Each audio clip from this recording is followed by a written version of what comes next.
Hello, and welcome to Revolutions.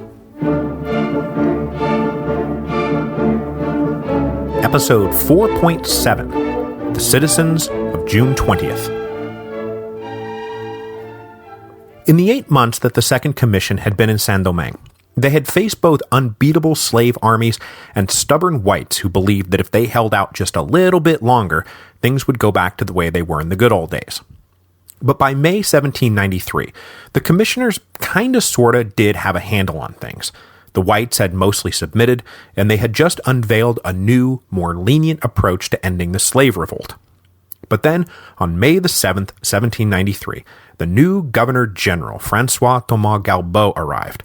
Within 6 weeks of stepping off the boat, Galbaud would help bring about the end of white rule in Saint-Domingue, the total destruction of Le Cap, and the emancipation of all the slaves. Really is quite an impressive resume. Now, a just flat-out weird part about the intersection of the Haitian and French revolutions is the complete lack of care with which the French revolutionaries chose their colonial governors-general. Saint-Domingue was their most lucrative colony, a true money-making engine at a time when France was desperately short of cash. It was currently being rocked by a slave revolt and a civil war, so you'd think that they'd take some care in selecting the governors-general of what was sure to be a mission of vital national importance. But after Blancheland, they sent 72-year-old Desparbe, who no one has ever heard of and who no one today understands how he even got the job. And now they're sending General Galbaud, who, well, let me tell you all about this. General François-Thomas Galbaud was a tiny little man, like maybe 5 feet tall. He came from a noble provincial family that had long been absentee owners of 2 plantations in Saint-Domingue, one in the West Province and one down in the South. Galbaud himself was a career army officer who had lethargically advanced through the ranks of the Ancien Regime military. He had fought in the American War of Independence and had reached the rank of captain on the eve of the Revolution, but that's it. Galbaud was a patriotic liberal, though, and in 1790 joined the local Jacobin Club when it opened in Strasbourg, where he was stationed. When the war started in 1792, he wound up attached to General Dumourier's staff, and had then been present for the great victory at Valmy. But he really got everyone's attention when he unexpectedly found himself in a face-to-face meeting with the Duke of Brunswick during the final stages of the Allied retreat following Valmy. His alleged, and very self-reported, tough talk to the commander-in-chief of the enemy was written up and publicized in the Paris papers, so in the fall of 1792, Galbaud had generated a little revolutionary notoriety for himself. So in November 1792, the National Convention was looking for a new governor of Martinique, because, remember from last week, General Rochambeau had apparently moved on to Saint-Domingue. So they said, all right, let's go with this Galbaud guy. He seems like a patriotic officer, and he really was. But as Galbaud prepared to take over Martinique, the National Convention found out in March 1793 that Rochambeau had gone and taken up his original post. And so they told Galbaud, look, why don't you just go on to Saint-Domingue since they don't have a governor-general and you're already packed and everything. I mean, this is crazy. This is a really important job to just be handing off to people kind of as an afterthought. Now, of course, France is at war at this point, and no one with any juice is going to let themselves get sent to Saint-Domingue to be killed by slave rebels or yellow fever, but still, they were acting pretty cavalier about this appointment. And on top of everything else, by the time Galbaud set sail in March, war with Britain and Spain had already been declared, and the defense of Saint-Domingue was going to be a thing. Anyway, I will stop belaboring this point. You get the idea. They were pretty nonchalant about all this. Now, as I mentioned at the very end of last week's show, as soon as Galbaud stepped off the boat in Le Cap, he was set upon by prominent big whites begging him to do something about these damned commissioners. Galbaud and his wife, who was with him, and who was also pretty stoked to have married a dull career captain who was now suddenly Governor-General of Saint-Domingue, enjoyed the attention. But Galbaud was an ardent Republican patriot, and one thing he made clear was that, look, I'll look into your various grievances, but I support the law of April 4th, and I plan to enforce it. But he also told the free-colored allies of the Second Commission, we're all in this together, fellow citizens. Equality, remember? No one is superior to anyone else. Now, this all sounded good and neutral, and Galbaud emphasized all this when he exchanged letters with Saint-Domingue and Polverel, who were down in the West Province. But this set off some alarm bells, and they told him, don't do anything until we get there. All this talk of unity and equality sounded like Galbaud was about to re-empower their white enemies in Le Cap. So this is a tricky business, they said. You don't know what it's like here, so just don't do anything. But Galbaud refused to wait around for the second commissioners. The residents of the city were complaining about a lack of basic supplies, the merchants in the harbor were complaining that no one was paying them for their goods, the soldiers were complaining that they hadn't been paid at all. Galbaud set to work trying to orchestrate a complicated little barter, swap, and IOU plan to unclog the wheels of commerce, but he couldn't get everyone on board. And very troubling to the Free Coloreds was who he did not even invite on board: the Free Coloreds. Because despite Galbaud's rhetoric, he was still casually referring to them as mulattoes, now an insulting label, and just didn't invite them to any of his meetings or take their counsel on anything. And his wife refused to entertain any black or colored quote-unquote concubine in her home. So the Coloreds started writing frantic letters to the second commissioner saying, you need to get back here right now. Saint-Domingue and Polverel arrived back in Le Cap on June the 10th, and they did not bring with them any pretense of cordiality. They were not at all happy with Galbaud's spunky initiative, especially since it was clear he was listening mostly to the very white leaders they had just spent the last 8 months making enemies of. And the reports of Lady Galbaud's treatment of colored women might have been particularly off-putting. By now, both Saint-Domingue and Polverel had taken up with colored mistresses. Saint-Domingue would soon enough be marrying his. At an impromptu welcoming gathering at the edge of town, Galbaud invited the commissioners to dine with him that evening. But Saint-Domingue bluntly said, we're tired, and we've already promised to dine with our friends, and off they went. The next day, this calculated slight opened up into a permanent breach. In their first official meeting, Saint-Domingue and Polverel confronted Galbaud with the reports they had gotten from their friends in the city. They told him, look, you can't trust the whites. They will say anything to undermine the law of April 4th. You can only trust the coloreds. But they also told him it doesn't really matter. We're here now, and all we really need from you is obedience, so just do what you're told and everything will be fine. Now, Galbaud's orders very clearly said that the Second Commission was the supreme authority in Saint-Domingue, and he said, that's fine, I'll follow your every order as long as it's in accordance with the law. And they said, no, we are the law, you do what we say. We've tried persuasion with these people, we've tried appeals to patriotism. The only thing holding this place together is our supreme authority. Galbaud refused to concede this point. Then the commissioner said, oh, also, by the by, you shouldn't even be here thanks to that law that says property holders can't hold office in Saint-Domingue. Galbaud said, I asked the ministry if it was okay, and they never got back to me. But if you want to send me home over that, fine. And then the commissioner said fine. And that was pretty much that. The second commissioners put Galbaud on a longboat that rowed him back to his ship where he would await deportation. But that brings us to the most pissed off people in all of Le Cap in June 1793, the sailors, both of the merchant and naval variety. In the immediate aftermath of the initial slave uprising, Governor Blancheland had closed the harbor. But once things settled into a stalemate, those restrictions had loosened. But with a declaration of war with Britain looming in early March, the second commissioners had ordered the harbor closed once again, and it had remained closed ever since. No ship had been allowed to leave Saint-Domingue in over 3 months, and the sailors were getting really super restless. On top of that, in April, plans had been laid for a mass convoy to set sail, merchant ships protected by warships that would hopefully be able to repel a British attack. Close to 50 additional ships from across the colony had massed in the Le Cap harbor on May the 10th in preparation for the convoy, but the order to launch never came. So there were now over 100 ships in the harbor bobbing along doing nothing for a solid month. And some of those ships held on board the white leaders who had been imprisoned in the aftermath of the December crisis, and those guys had no trouble stirring up additional resentment against the Second Commission. Now, the other issue is that the sailors and the coloreds in Le Cap had come to hate each other. That's the standard relationship between small whites and free coloreds. When the sailors came ashore, they usually caroused around and got drunk and picked fights with the coloreds, and with both Saint-Domingue and Polverel down in the west trying to assert control over the rest of the colony, the sailors had been getting away with this for quite a while. Now that the Second Commission was back, however, the coloreds were able to start flexing their muscles a bit, maybe even strutting around a bit.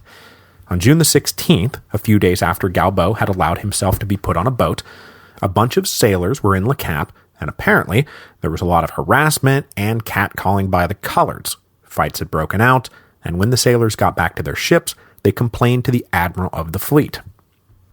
On the evening of June the 19th, the admiral decided to pay a formal visit to the commissioners to lodge a complaint about the way his men had been treated.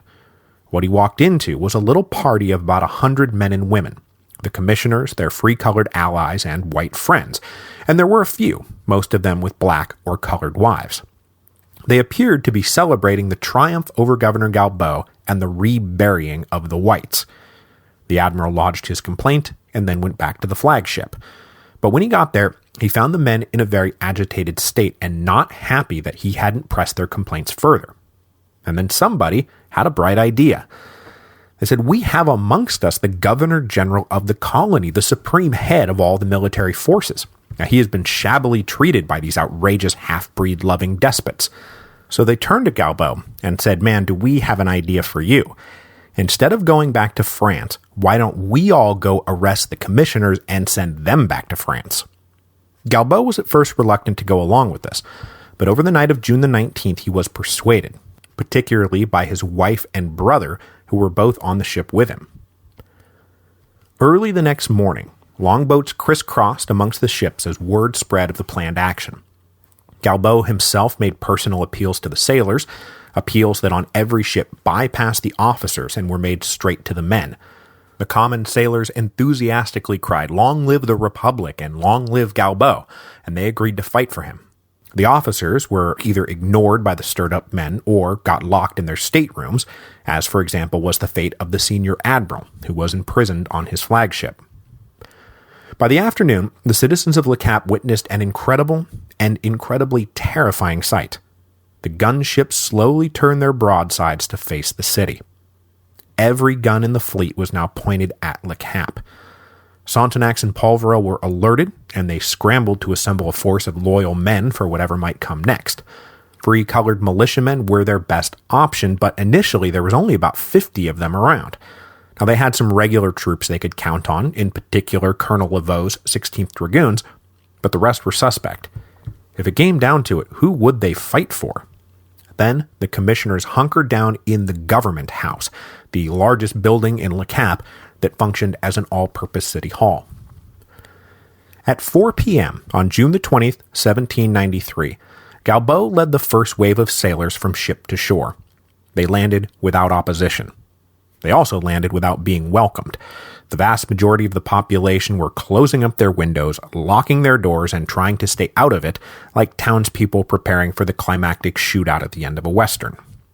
Now, it's unclear how many men Galbaud actually landed with.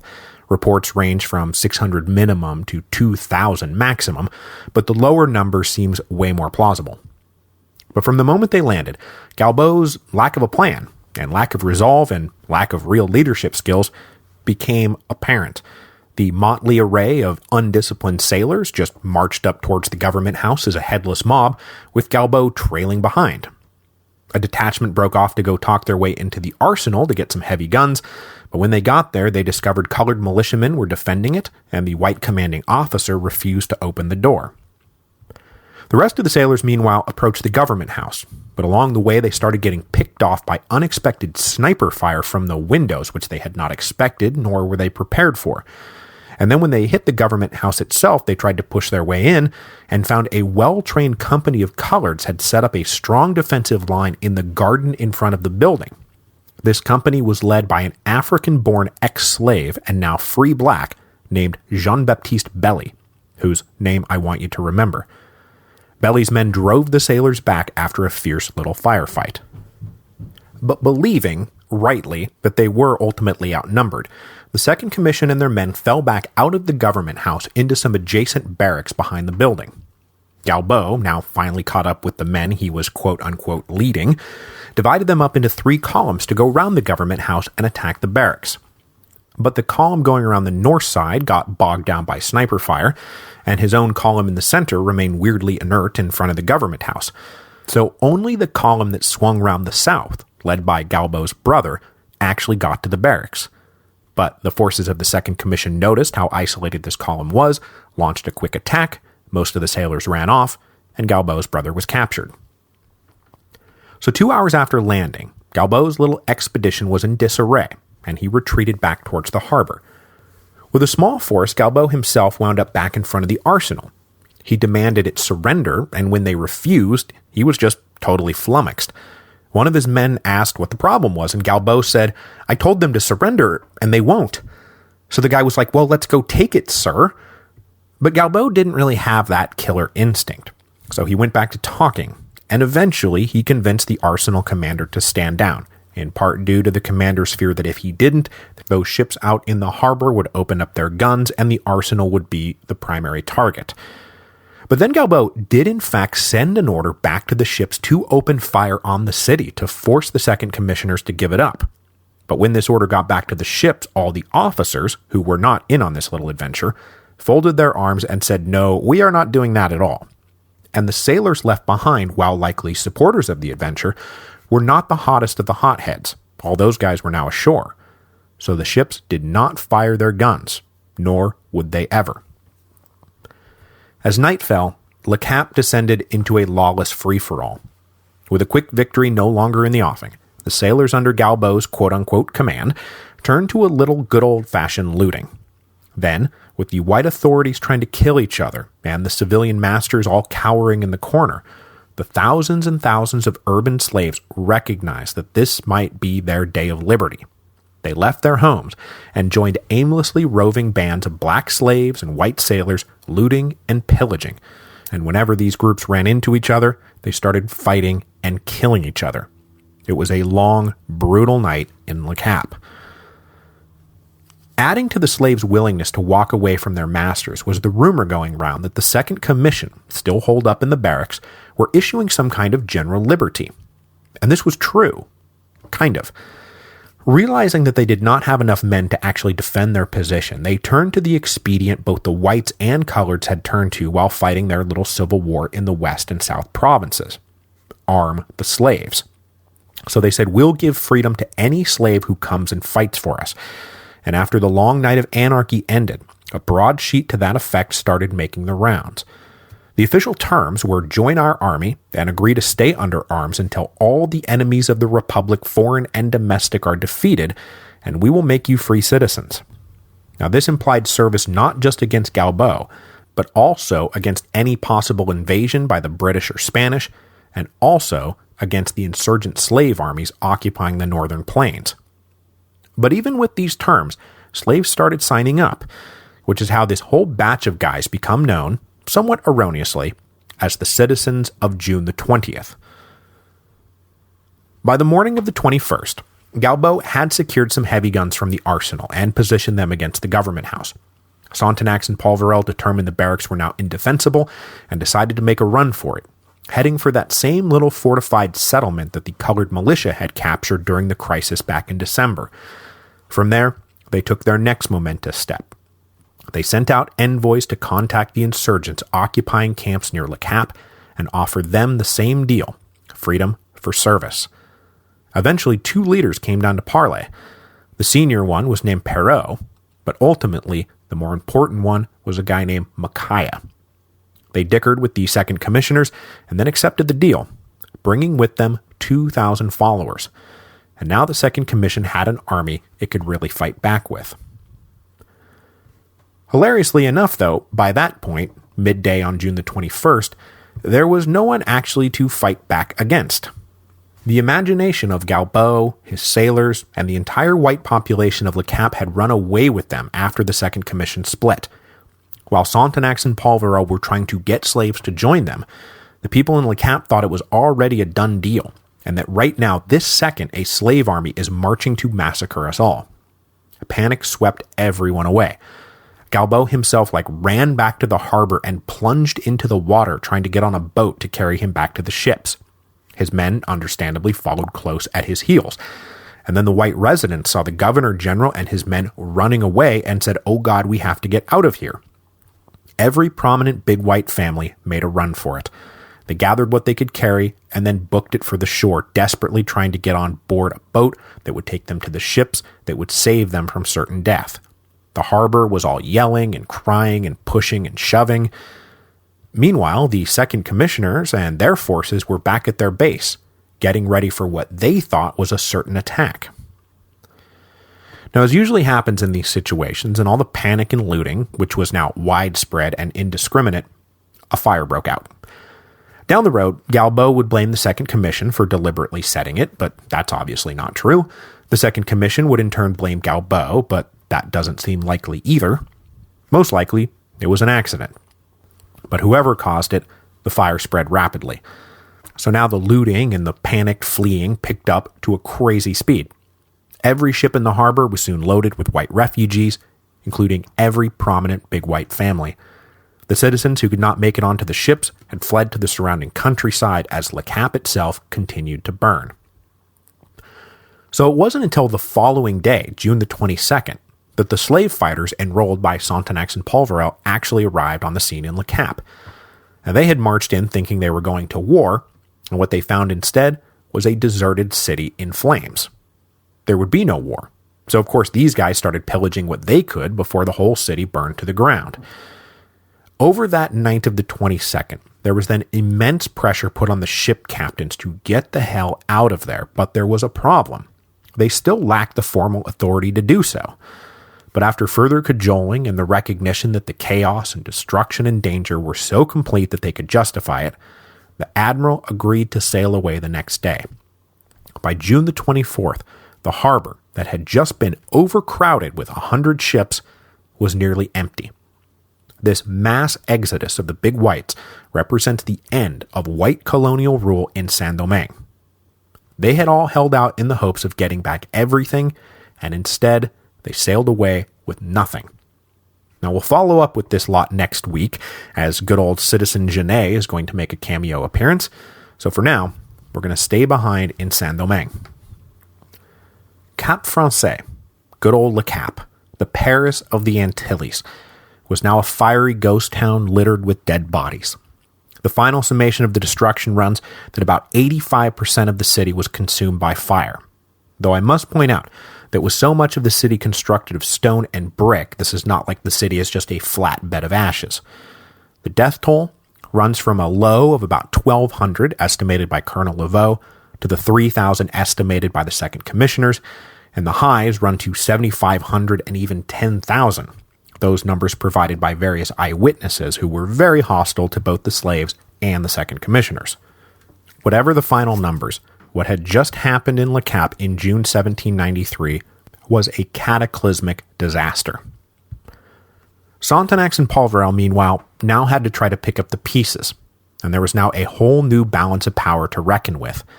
The citizens of April the 4th and the citizens of June the 20th, who now actually outnumbered the free coloreds in the forces of the Second Commission.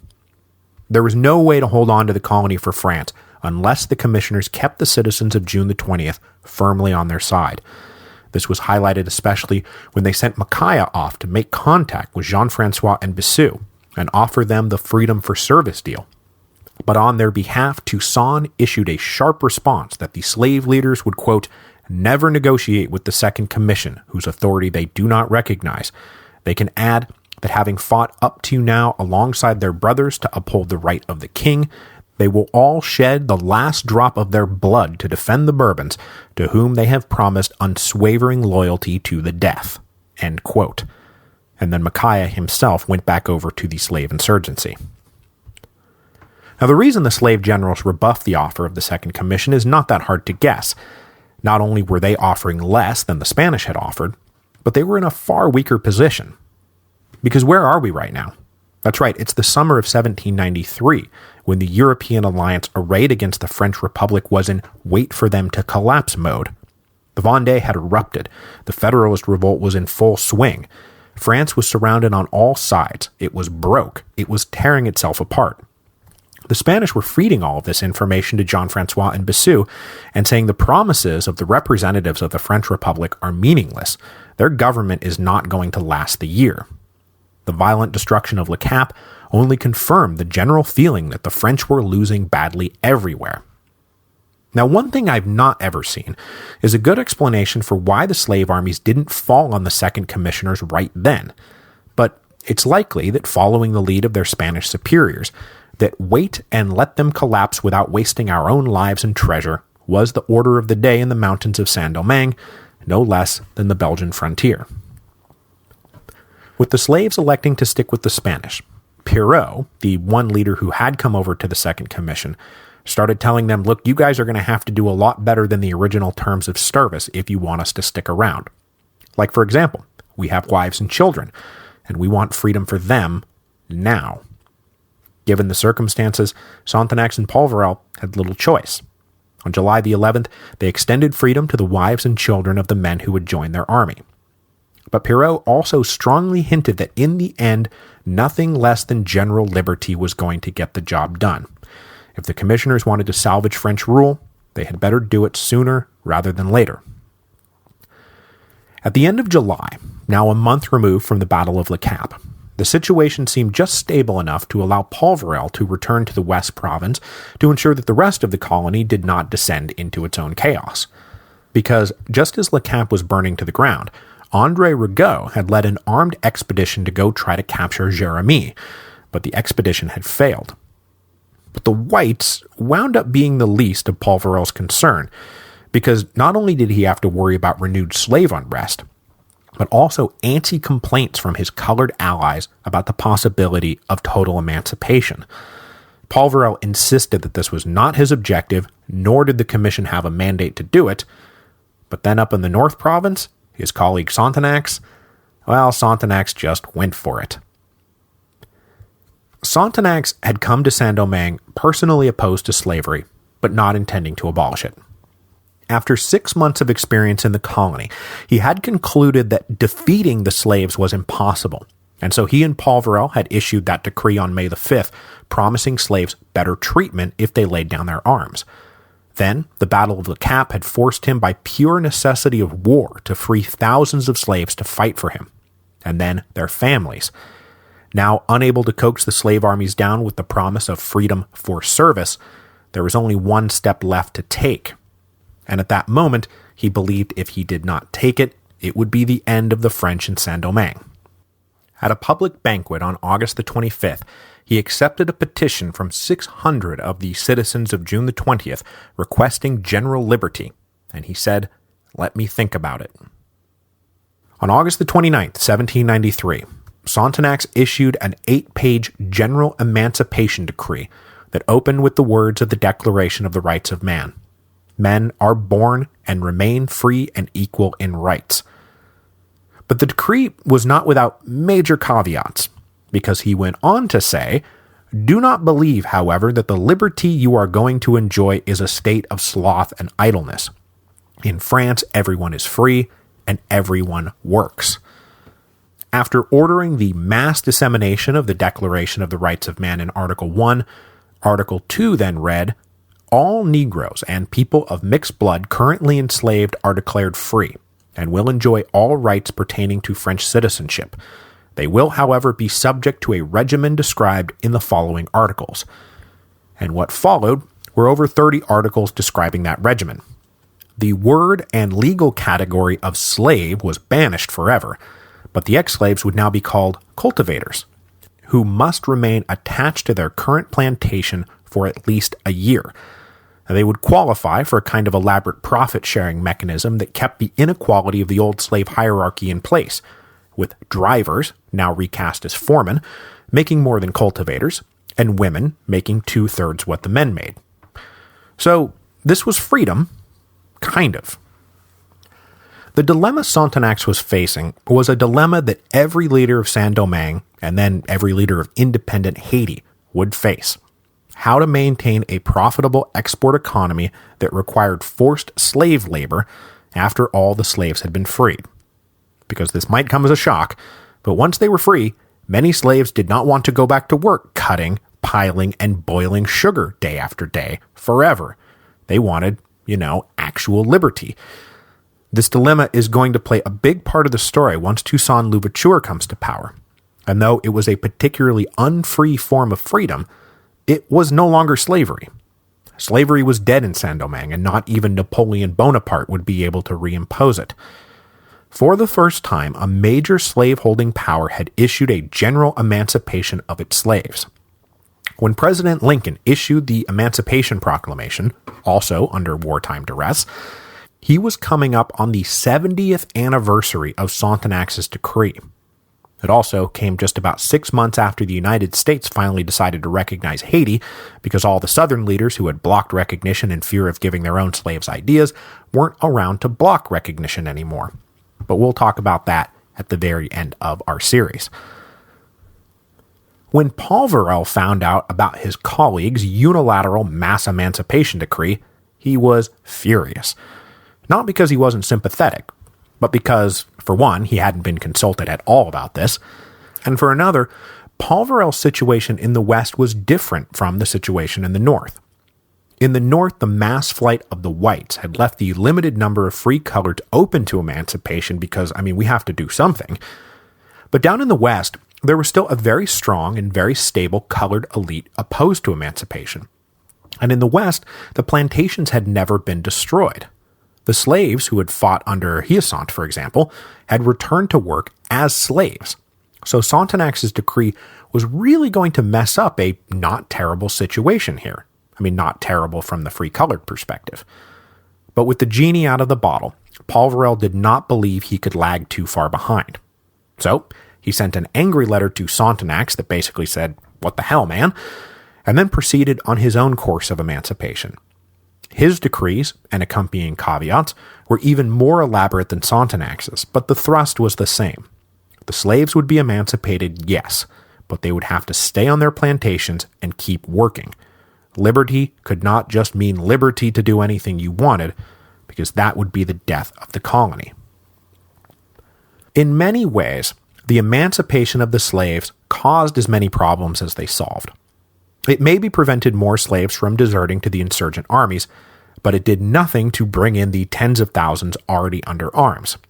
As Toussaint said in a statement, quote, "As long as God gives us the force and the means, we will acquire another liberty, different from that which you tyrants pretend to impose on us." And now, the coloreds were themselves becoming estranged from the commissioners, who were now giving pride of place to the citizens of June the 20th rather than the citizens of April the 4th. They were now seeing their moment of triumph, the expulsion of all the big whites, turn into the undoing of a world that they now hoped to rule. And they did not like that Sonthenac's was saying things like citizens must remember that liberty comes before equality. But despite all of this, and the fact that things were going to get a lot worse for Sonthenac's and Paul Varel before they got better, in September, Sonthenac's tried to put a happy face on the disastrous summer of 1793 and defend mass emancipation with a bold PR move. He selected 3 men, 1 white, 1 colored, and 1 black, to sail back to France to tell the National Convention that the revolution had fully and truly come to Saint-Domingue, and that it would be a better and stronger Saint-Domingue that would emerge. Of course, by the time this commission, cleverly dubbed the Tricolor Commission, finally made it to Paris, Saint-Domingue was not stronger and better than ever. It would actually be mostly an occupied country, because next week, the British will be invited by the holdout whites in Jérémie to sail on into the harbor and set up a base. Shortly thereafter, embittered coloreds will invite the British into Saint-Marc, and pretty soon, the British will occupy most of the ports in the West and South provinces. Meanwhile, up in the North, zero progress will have been made against the Spanish-backed slave armies, who still held the lion's share of the province. And then, of course, back in France, the great patron of the Second Commissioners, Brissot, and his Girondin allies, well, they've already been purged from the National Convention and are about to get executed. So the recall order to Sonthenac's and Paul Varel is on its way. So yes, things are going to get worse for them before they get better.